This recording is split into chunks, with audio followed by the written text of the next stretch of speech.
How's it going, Jack? This would be my second video response ever because, well, frankly, I don't make that many videos.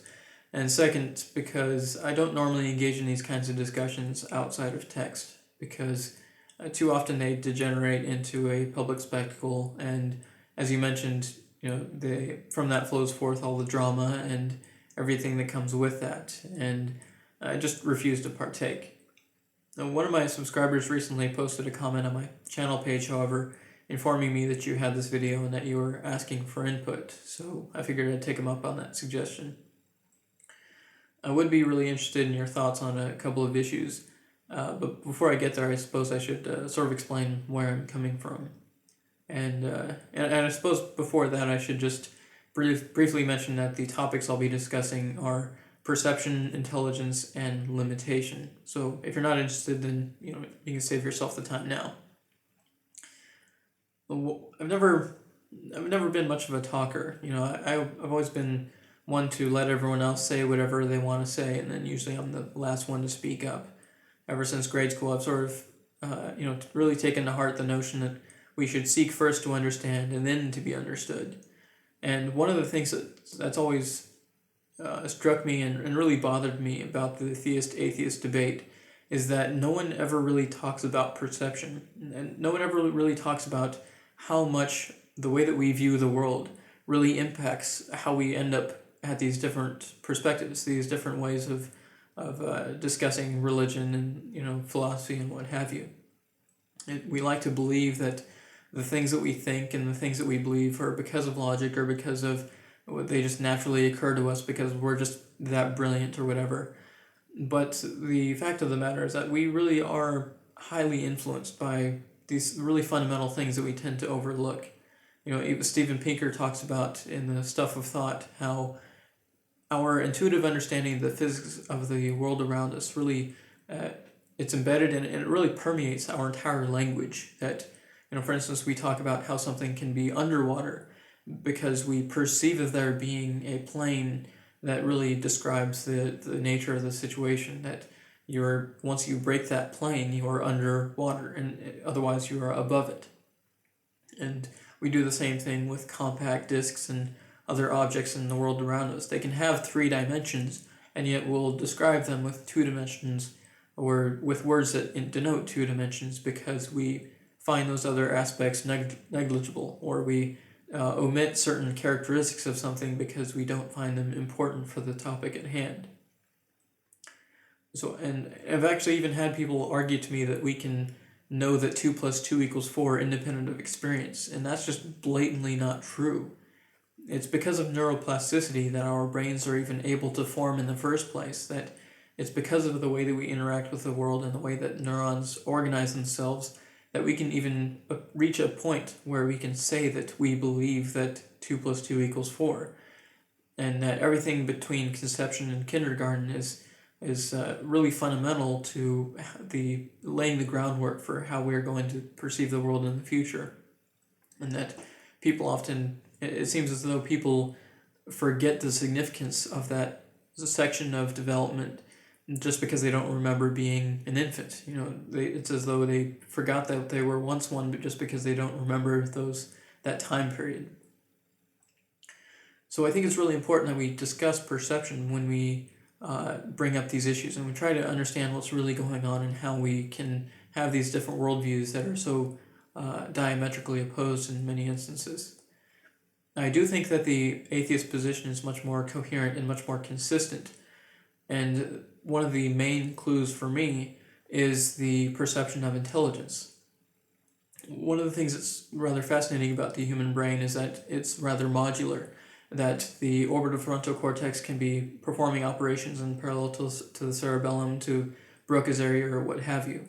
All of these things can happen at the same time, and so the result is that we can often have an instinctive response to something that is either different from or completely counter to how we would logically assess it or try to analyze it. So when it comes to the perception of intelligence, we often talk about how the universe is so complicated that it had to be designed.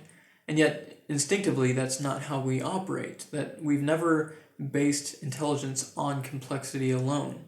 That it's rather the opposite, that we base intelligence on simplicity, not complexity. That we don't make space shuttles complex because we want them to be. They're complex because nothing simpler can get the job done. The reason that we have to put mice in mazes instead of empty boxes is because by putting them in a maze, they not only have to memorize the layout to get to the cheese, but they have to put those memories into a constructive order in their minds in order for them to constructively reach the end, in order to productively reach their goal. So, as I explained in my God is Not God series, we base intelligence on an obstacle-goal relationship. And whenever we assess something and we call it intelligent or stupid, it's in relation to the amount of simplicity that that thing has examined or has demonstrated in that situation. And this really takes hold in every level of discourse, which is why my series is over an hour. I have to discuss a lot of different issues, from the psychology of teenagers to art, and every time that we say that something is brilliant, I want people to understand what they really mean when they say that. If you're still skeptical about that, if you don't think that success is always the goal, then I'll explain to you that it's not. If you want to go back to Sisyphus Redeem's video, In Praise of Failure, he talks about Diogenes, and he says that everyone thought he was a madman. They all thought that he was an idiot and an imbecile because he was begging for change from statues. No one could have conceived of the response that he would have given. Everyone assumed that he had no rational explanation for why he would do such a thing.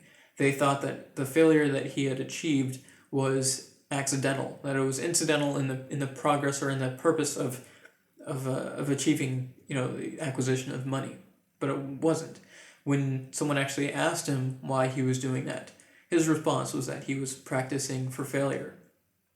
So the limits that he was operating under were not physical ones. He wasn't trying to actually acquire money. He was trying to better his own personality. He was trying to improve himself through the practice of failure, because he understood that there were psychological aspects that would affect the ability for him to better himself in the way that he saw it. And it was only in understanding what he was trying to achieve that the simplicity of his pursuit demonstrated his understanding of the real situation.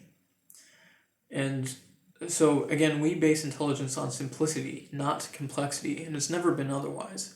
So when we say that something is brilliant, I think we should really know what that means. When we say that the universe is so complicated that it had to be designed, we are essentially limiting God. We are putting constraints on him and saying what he can't do, which is really what ends up happening in almost all of the theist-atheist debates. When it comes to morality, the Christian or various, different forms of theists will say that God wants us to be good. And the atheist response is, then why aren't we? And the response that the theist then has to give is some explanation of why that wouldn't work. That, if we were good, then we wouldn't learn anything. And then the atheist then has to ask, well, why would we have to learn anything? And it's this repetitive process of the atheist trying to understand, if God wants X, then why do we not have X? Why do we not achieve it? Or why does God seek to perform Y and Z instead? And it's the same format every time, and yet it doesn't seem that even atheists really understand why they ask the questions that they do. That they're doing it all instinctively, and they're not doing it critically. They're not engaging in critical thought to understand the nature of the discussion, to more efficiently seek out a resolution to the conversation. They're just instinctively responding to the questions that you pose or the answers that you provide, and then trying to figure out why the situation still doesn't make sense. So what ends up happening is in order to prove the existence of a limitless being, theists always have to impose limitations upon him. they prove the existence of a limitless being by describing all of his limits and all of the things that he can't do. And that's essentially why the God concept doesn't make sense to us, is because by definition he should be omnipotent. If he is the thing that originates everything in our universe, everything physical or otherwise, that if he determines the rules by which things operate, then there should be nothing outside of his ability to affect. That original sin doesn't make sense to us because it doesn't follow that God shouldn't be able to design a better universe that isn't affected by sin. That when when Eve pulled the apple and handed it to Adam, and when Adam ate from it, that shouldn't have been so fundamental to the structure of the universe that other galaxies should start colliding, and that DNA should no longer be able to consistently perform its functions, and that all these other diseases should ever pop up. That there should be no reason that God shouldn't be able to, in terms of engineering and design, to be able to form something that isn't affected by people who have naughty thoughts. So I would just like to sort of bring that to your attention, and if you want to, certainly not making any sort of demands, but I think you would find a lot of interesting things to think about if you saw my God is Not God series. But in the meantime, I think this should be plenty enough to suffice. I think that's about all I've got. Unfortunately, at present, I'm in a third world country, and not even sure if this video will ever end up actually being uploaded till I get back. I mean, they have amenities and whatnot, but it's high-tech equipment put on top of a third world system. So we have wireless 56K. It's awesome. It's also why my place right now looks like it's a canned food drive. But anyways, I'll still be available by chatting online, and I can still do email and whatnot. So if you're interested, let me know. I'll be back in the States early December. So until then, take care.